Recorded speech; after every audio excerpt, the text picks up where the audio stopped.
दर्शकों ब्रेक तो बाद थोड़ा स्वागत है जी। डॉक्टर साहब साढ़े को अगला फेसबुक मैसेज आया है शाहिद रायो जी का लाहौर पाकिस्तान तो ये लिखते हैं ਧੰਨਵਾਦ ਡਾਕਟਰ ਸਾਹਿਬ ਤੁਸੀਂ ਮੇਰੇ ਸਵਾਲ ਦਾ ਜਵਾਬ ਦਿੱਤਾ। ਜਿਹੜਾ ਹਿੰਦੁਸਤਾਨ ਆਪਣੇ ਹੀ ਧਰਮ ਦੇ ਦਲਿਤਾਂ ਨੂੰ ਸਨਮਾਨ ਨਹੀਂ ਦਿੰਦਾ ਉਹ ਸਿੱਖ ਅਤੇ ਮੁਸਲਮਾਨਾਂ ਨੂੰ ਕਿਵੇਂ ਸਨਮਾਨ ਦੇਵੇਗਾ। ਜੇ ਉਹਨਾਂ ਦੇ ਆਪਣੇ ਧਰਮ ਦੇ ਦਲਿਤ ਉਹਨਾਂ ਲਈ ਨੀਚ ਹਨ ਫਿਰ ਉਹ ਸਿੱਖਾਂ ਅਤੇ ਮੁਸਲਮਾਨਾਂ ਨੂੰ ਤਾਂ ਹਿੰਦੂਆਂ ਤੋਂ ਕਿਤੇ ਜ਼ਿਆਦਾ ਨੀਚ ਮੰਨਦੇ ਹੋਣਗੇ।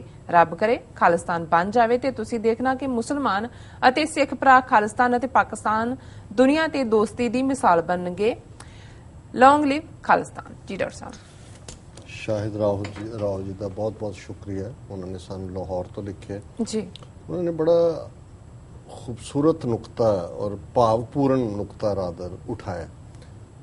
अज ही एक दलित लीडर की लिखत मैं पढ़ रहा सी, उहदे च उन्हें दो गल्लां बड़ियां अहम कीतियां। उन्हें कहा कि जी सानू हिंदू सिर्फ गिणती वधाण दे लई ही मन्निया जांदा है, वैसे साडी कोई इन्हां दे धर्म च थां नहीं है, पर क्योंकि साडी गिणती है तो जे असी हिंदू ना रहीए तो इन्हां दी गिणती घटदी है। सिर्फ गिणती वधाण लई सानू हिंदू मन्निया जांदा और ये बिल्कुल ठीक गल है। उन्होंने कहा कि और ये जदों ईवन ये चल रहा सी जी लव जिहाद और घर वापसी के नां थले तो उन्हां दा जिहड़ा वड्डा योग्य दिव्यानंद के कौन है उन्होंने पुछया कि जी जिहड़े मुसलमान जां ईसाई जिहड़े मुसलमान ईसाई हो गए वो जो हुण हिंदू धर्म च आउणगे तो उन्होंने की जात होएगी। उन्हें कहा जी उही जिहड़ी मुसलमानां जां ईसाइयां जाण तो पहला मतलब शूदर ने शूदर ही रहना है।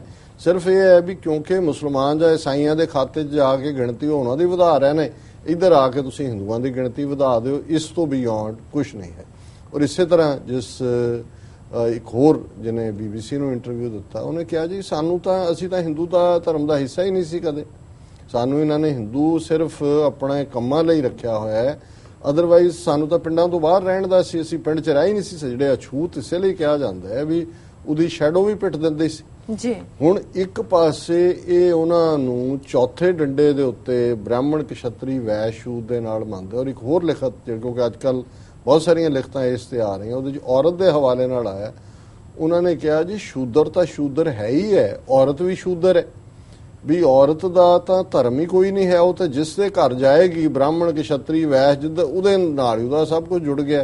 उधर सती होण दे ते बाकियां दे कोई हक ही नहीं ने, उसनूं ना उसनूं पति दी जायदाद चों हक सी ना कोई सी। तो उन्होंने कहा भी शूदर और औरत एक किवें कानून जिहड़े हिंदू राष्ट्र जिहड़ा है और एवें नहीं। उन्हें कहा मोहन भागवत ने जदों दिल्ली रेप कैपिटल बन गई और यह हुंदा है कि जी ये हमारे भारत में ऐसा नहीं होता। मतलब ये है भी सारी जिहड़ी मॉडर्न सिविलाइजेशन जिन्हें औरत नूं खुल दित्ती है जां फ्रीडम दित्ती है अपने आप नूं अपनी परसनैलिटी नूं एक्सप्रैस करन दी, उहनूं हिंदुत्व ही अपना दुश्मन समझदे ने। और उन्होंने ठीक कहा कि भी जिहड़े अपने धर्म दे लोकां नूं दलित तां जिहड़े ने हिंदू ने जिहड़े बने हुए ने उन्हां नूं सन्मान नहीं दिंदे, सिखां मुसलमानां नाल किवें ट्रीट करनगे। और उन्होंने जिथे खालिस्तान नूं जिहड़ा है वो अपनियां शुभ इच्छावां दित्तियां ने उत्थे उन्होंने कहा भी पाकिस्तान और खालिस्तान ये अपनी दोस्ती की मिसाल दुनिया दे विच बनणगे। मैनूं कोई शक नहीं है क्योंकि जदों तक ये तीसरा फैक्टर जिहड़ा हमेशा विच रहे जिन्हें कि इस भड़काहट का काम कीता जां अज भी उन्हां जे सानूं लगदा है भी साडे नेड़े आना अल्टीमेटली साडी डेस्टिनी है तो दुश्मन का भी टिल लगा हुंदा है कि किवें इस दे विच वखरेवा बनिया रहे और किवें सिखां नूं भड़का के तुसीं मुसलमानां दे खिलाफ रखो और मुसलमान आईडीज दे उत्ते सिखां दे खिलाफ लिखवाओ ताकि ये एक दूजे दे घाटे ते ही रहण ते इन्हां दा काम चलदा रहे। इन्हां दा बहुत बहुत शुक्रिया शाहिद राव जी दा। जी डॉक्टर साहब प्रोग्राम दे अखीरले पन्ना विच तुसीं साडे दर्शकां दस्सो अज दा विचार। असीं श्लोक सहस्कृति दे 67 श्लोक उन्हां दी विचार कर लई और असीं उਸੇ तरतीब चलदे हां। अगली बाणी जिहड़ी है गाथा जिहड़ी पंजवें पातशाह दे महला पंजवां दे थल्ले गाथा भी जिवें असीं कहानी स्टोरी टैलिंग है एक ओवरऑल तरीका है जदों असीं वणगियां देखदे हैं अपनी गल कहण दियां ये प्राचीन गाथा एक हिस्सा है उसनूं बयान करन दा। और इहदे च जिहड़ा पहला श्लोक असीं पिक कीता है पंजवें पातशाह दा ही है। करपुर पोहप सुगंधा परस मानुख देहंग मलीणंग मज्जा रुदर दुर्गंधा नानक अथ गर्भेण अज्ञानणो जी। हुण इहदे च मनुख नूं समझाया है ਕਿ ਦੇਖ ਇਹ ਜਿਹੜੀ ਤੇਰੀ ਬਾਡੀ ਹੈ, ਸਰੀਰ ਹੈ, ਜਿਹਨੂੰ ਤੂੰ ਬਹੁਤ ਪਿਆਰ ਕਰਦਾ ਹੈ, ਜਿਹਨੂੰ ਲਿਸ਼ਕਾਉਂਦਾ ਹੈ, ਚਮਕਾਉਂਦਾ ਹੈ, ਜਿਸ ਦੇ ਉੱਤੇ ਮਾਣ ਕਰਦਾ ਹੈ ਬਹੁਤ, ਇਸ ਦੀ ਔਕਾਤ ਕੀ ਹੈ?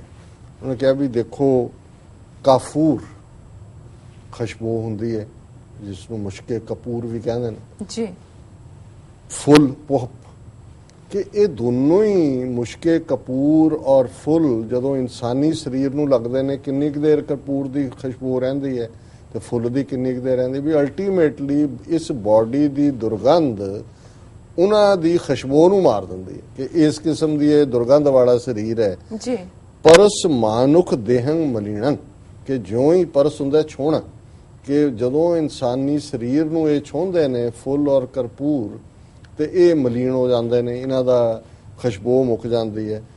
ਮੱਝਾ ਰੁਦਰ ਦੁਰਗੰਧਾ, ਹੁਣ ਮੱਝਾ ਹੁੰਦੀ ਹੈ ਬੋਨ ਮੈਰੋ, ਕਿਉਂਕਿ ਜਦੋਂ ਤੁਸੀਂ ਇੰਡੀਅਨ ਸਾਇੰਸ ਆਯੁਰਵੈਦਿਕ ਕਨਸੈਪਟ ਦੇਖਦੇ ਹੋ ਤਾਂ ਇਹਦੇ 'ਚ 7 ਇਹਨਾਂ ਦਾ ਜ਼ਿਕਰ ਹੈ ਕਿ ਰਸ, ਰਕਤ, ਮਾਸ, ਮੇਦ, ਅਸਥੀ, ਮੱਝਾ, ਸ਼ੁਕਰ, ਕਿ ਇਵੇਂ ਇਸੇ ਤਰਤੀਬ ਦੇ ਵਿੱਚ ਜੋ ਅਸੀਂ ਖਾਂਦੇ ਹਾਂ ਉਹਦਾ ਪਹਿਲਾਂ ਰਸ ਬਣਦਾ ਹੈ, ਫਿਰ ਰਕਤ ਬਣਦਾ ਹੈ, ਰਸ, ਰਕਤ, ਫਿਰ ਉਹਦਾ ਮਾਸ ਬਣਦਾ ਹੈ, ਮੇਦ ਫੈਟ ਨੂੰ ਕਹਿੰਦੇ ਨੇ, ਰਸ, ਰਕਤ, ਮਾਸ, ਮੇਦ, ਅਸਥੀ ਹੱਡੀਆਂ ਨੂੰ ਕਹਿੰਦੇ ਨੇ, ਮੱਝਾ ਬੋਨ ਮੈਰੋ ਨੂੰ ਕਹਿੰਦੇ ਨੇ, ਸ਼ੁਕਰ ਸੀਮਨ ਨੂੰ ਕਹਿੰਦੇ ਨੇ, ਕਿ ਵੀ ਇਹ ਜਿਹੜੀਆਂ ਨੇ ਇਵੇਂ ਹੁੰਦੀਆਂ ਨੇ। ਔਰ ਗੁਰੂ ਸਾਹਿਬ ਯਾਦ ਕਰਵਾਉਂਦੇ ਨੇ ਕਿ ਭਾਈ ਇਹ ਜਿਹੜਾ ਮੱਝਾ ਔਰ ਰੁਦਰ ਹੈ, ਇਹ ਸਾਰੀਆਂ ਹੀ ਚੀਜ਼ਾਂ, ਹੁਣ ਤੁਸੀਂ ਕਦੇ ਮਾਸ ਦੇਖੋ ਉਹਦੇ 'ਚ ਵੀ ਦੁਰਗੰਧ ਹੈ, ਮੱਝਾ ਦੇ ਵਿੱਚ ਹੈ, ਬੋਨ ਮੈਰੋ 'ਚ ਹੈ, ਹਰ ਚੀਜ਼। ਉਹਨਾਂ ਨੇ ਕਿਹਾ ਵੀ ਇਹ ਸਾਰੀਆਂ ਹੀ ਜਿਹੜੀਆਂ ਜਿਹਨਾਂ 'ਚ ਦੁਰਗੰਧ ਹੈ ਇਹ ਸਰੀਰ ਦੇ ਅੰਦਰ ਨੇ, ਇਹ ਚੀਜ਼ਾਂ ਸਾਰੀਆਂ। ਮੱਝਾ ਰੁਦਰ ਦੁਰਗੰਧਾ, ਇਹਨਾਂ ਦੀ ਬਦਬੂ ਨਾਨਕ ਅਥ ਗਰਬੇਣ ਅਗਿਆਨਣੋ। ਉਹ ਕਿਹਾ ਜੀ ਇਹ ਸਾਰੀਆਂ ਹੀ ਬਦਬੂ ਵਾਲੀਆਂ ਚੀਜ਼ਾਂ ਤੁਹਾਡੇ 'ਚ ਨੇ। ਫੁੱਲ ਔਰ ਮੁਸ਼ਕੇ ਕਪੂਰ ਵੀ ਜਿਹੜਾ ਬੇਅਸਰ ਹੋ ਜਾਂਦਾ ਹੈ ਕਿ ਭਾਈ ਇਹ ਕਿਉਂ ਜੇ ਅਗਿਆਨੀ ਲੋਕ ਨੇ, ਅਗਿਆਨਣੋ, ਕਿਉਂ ਜੇ ਇਗਨੋਰੈਂਟ ਔਰ ਕਿਉਂ ਜੇ ਬੇਵਕੂਫ ਔਰ ਹੰਕਾਰੀ ਲੋਕ ਨੇ। ਨਾਨਕ ਅਥ ਗਰਬੇਣ, ਕਿ ਫਿਰ ਵੀ ਗੁਰੂ ਨਾਨਕ ਸਾਹਿਬ ਪੰਜਵੇਂ ਪਾਤਸ਼ਾਹ ਕਹਿੰਦੇ ਨੇ ਕਿ ਇਹ ਹੰਕਾਰ 'ਚ ਨੇ ਕਿ ਜੀ ਮੇਰਾ ਸਰੀਰ, ਮੇਰੇ ਵਰਗਾ ਕੋਈ ਸੋਹਣਾ ਨਹੀਂ, ਮੇਰੇ ਵਰਗਾ ਕੋਈ ਲੰਬਾ ਨਹੀਂ, ਮੇਰੇ ਵਰਗਾ ਕੋਈ ਸਟਰੋਂਗ ਨਹੀਂ। ਜੋ ਵੀ ਸਰੀਰ ਦੇ ਨਾਲ ਬਹੁਤਾ ਵਕਤ ਅਸੀਂ ਸਰੀਰ ਨੂੰ ਚੋਪੜਨ ਤੇ ਲਾਉਂਦੇ ਜੀ, ਔਰ ਕਈ ਸ਼ੀਸ਼ਿਆਂ ਤੋਂ ਹਟਦੇ ਹੀ ਨਹੀਂ, ਜਾ ਕੇ ਫਿਰ ਜੀਭ ਚੋਂ ਕੱਢ ਕੇ ਸ਼ੀਸ਼ਾ ਦੇਖਣ ਲੱਗ ਜਾਣਗੇ ਜੀ। ਸੋ ਮੇਰਾ ਕਹਿਣਾ ਹੁਣ ਜੇ ਮੈਂ ਬੰਦ ਨਾ ਕੀਤਾ ਤਾਂ ਉਤਲੇ ਵਾਲਿਆਂ ਨੇ ਵੀ ਮੈਨੂੰ ਸ਼ੀਸ਼ਾ ਦਿਖਾ ਦੇਣਾ ਜੀ। ਟਾਈਮ ਇਜ਼ ਅਪ ਜੀ। ਸੋ ਇਹ ਅੱਜ ਦਾ ਵਿਚਾਰ ਜੀ। ਡਾਕਟਰ ਸਾਹਿਬ ਤੁਹਾਡਾ ਬਹੁਤ ਬਹੁਤ ਸ਼ੁਕਰੀਆ, ਤੁਸੀਂ ਅੱਜ ਦਾ ਵਿਚਾਰ ਸਾਡੇ ਦਰਸ਼ਕਾਂ ਨਾਲ ਸਾਂਝਾ ਕੀਤਾ। ਇਸ ਨੇ ਆਪਣੇ ਵਿਊਅਰਸ ਕੋਲ ਨੇ ਇਜਾਜ਼ਤ। ਵਿਊਅਰਸ, ਸਾਡੇ ਪ੍ਰੋਗਰਾਮ ਦਾ ਸਮਾਂ ਇੱਥੇ ਸਮਾਪਤ ਹੁੰਦਾ। ਤੁਸੀਂ ਆਪਣੀ ਰਾਏ ਤੇ ਸੁਝਾਅ ਸਾਨੂੰ ਭੇਜਣਾ ਨਾ ਭੁੱਲਣਾ ਸਾਡੇ ਇਸ ਪਤੇ ਤੇ sos@tvd4.tv ਤੇ। ਅਸੀਂ ਆਪਣਾ ਪ੍ਰੋਗਰਾਮ ਲੈ ਕੇ ਫਿਰ ਦੁਬਾਰਾ ਤੁਹਾਡੇ ਸਾਹਮਣੇ ਮੁੱਖ ਹੋਵਾਂਗੇ। ਤਦ ਤੱਕ ਲਈ ਮੈਨੂੰ ਤੇ ਆਪਣਾ ਸੁਣਾ ਗਿਆ ਦਿਓ। ਦੇਖਦੇ ਰਹੋ TV 4। ਬੁਲਾ ਦਿਓ ਫਤਿਹ। ਵਾਹਿਗੁਰੂ ਜੀ ਕਾ ਖਾਲਸਾ, ਵਾਹਿਗੁਰੂ ਜੀ ਕੀ ਫਤਿਹ।